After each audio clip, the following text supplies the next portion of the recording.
भूखा राजा और गरीब किसान की कहानी। एक बार एक राजा भेष बदलकर रात में नगर का भ्रमण कर रहा था। अचानक वर्षा होने लगी। उसने एक मकान का दरवाजा खटखटाया।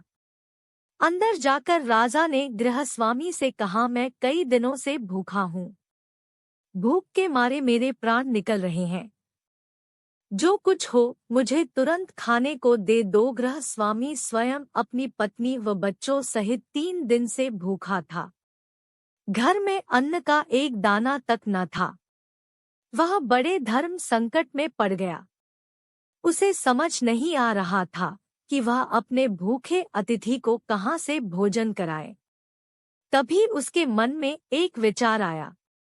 वह घर से बाहर निकला और घर के सामने एक दुकान से 2 मुट्ठी चावल चुरा लाया। उस गृहस्वामी ने अपनी पत्नी से उन चावल को पकाकर उन्हें अतिथि को खिलाने के लिए कहा। अगले दिन दुकानदार ने राजा से पड़ोसी की शिकायत की और कहा कि उसने दुकान से चावल चुराए हैं।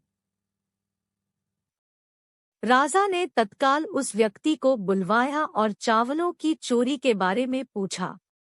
उस व्यक्ति ने अपना अपराध स्वीकार करते हुए बीती रात की पूरी घटना सुना दी। हाथ जोड़कर कहा, महाराज, मेरा स्वयं का परिवार 3 दिन से भूखा था। मैंने अपने लिए चोरी नहीं की और ना ही कभी करता, चाहे प्राण निकल जाते, परंतु आधी रात में घर पर आए अतिथि को भूखा नहीं देख सकता था। राजा यह सुनकर बहुत दुखी हुआ। उसने बताया कि अतिथि वह स्वयं था। फिर उसने उस दुकानदार को बुलवाया और पूछा कि क्या उसने अपनी दुकान से पड़ोसी को रात में चावल चुराते हुए देखा था। दुकानदार के हाँ कहने पर राजा ने कहा, इस घटना के लिए प्रथम दोषी मैं स्वयं हूँ।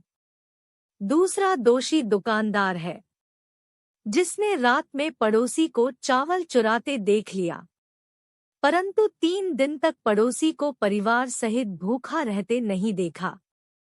इसने अपना पड़ोस धर्म नहीं निभाया। राजा ने उस दुकानदार को जाने के लिए कहा और उस गृहस्वामी अतिथि निष्ठा भाव से प्रसन्न होकर 1000 सोने की असरपियां उसे इनाम में दी।